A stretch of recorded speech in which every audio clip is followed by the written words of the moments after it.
Question number 10 में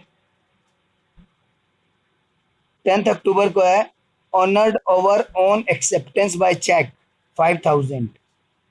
आगे जाके हम पढ़ेंगे एक चैप्टर बिल्स ऑफ एक्सचेंज, वहां मैं आपको बताऊंगा ऑनर्ड ओवर ऑन एक्सेप्टेंस का मतलब है।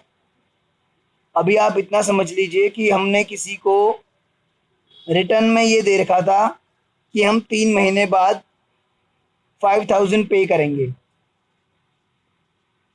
और अब जब 3 महीने पूरे हो गए तो हमने उसको वो 5000 पे कर दिए, तो उसको बोलते हैं ऑनर्ड ओवर ऑन एक्सेप्टेंस। मतलब जो हमने एक्सेप्टेंस दे रखी थी उसको हमने ऑनर कर दिया, यानी पे कर दिया।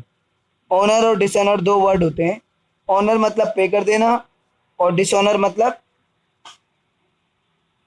पे नहीं करना। तो हमने जो है ऑनर कर दी अपनी एक्सेप्टेंस, यानी हमने पेमेंट कर दी 10 अक्टूबर को, और हमने जो है चेक से पे कराया, तो इसलिए बैंक में से माइनस हो गया बिल्स पेबल 5000।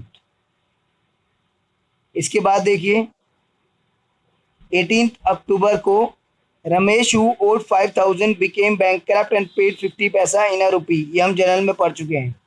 रमेश बैंकक्रप्ट हो गया, 50 पैसा इन अ रूपी दिया उसने, यानी हाफ दिया। 50 पैसा इन अ रूपी मतलब 50%। रिसिप्ट है, डेबिट में आएगी कैश बुक में।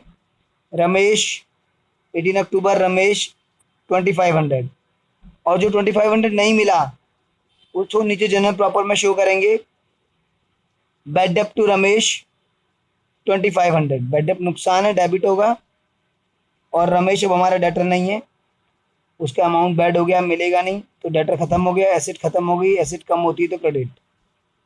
फिर इसके बाद 29 अक्टूबर को है रिसीव्ड रिपेमेंट ऑफ लोन। हमने किसी को लोन दिया था, उसकी रिपेमेंट हमें मिली है 5000, उसमें से 3000 हमने जो है बैंक में डिपॉजिट करा दिया।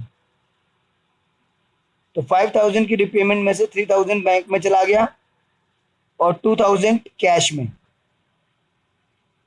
रिपेमेंट ऑफ लोन रिसीव्ड है तो आपको मिल रहा है, तो रिसिप्ट डेबिट में आती है,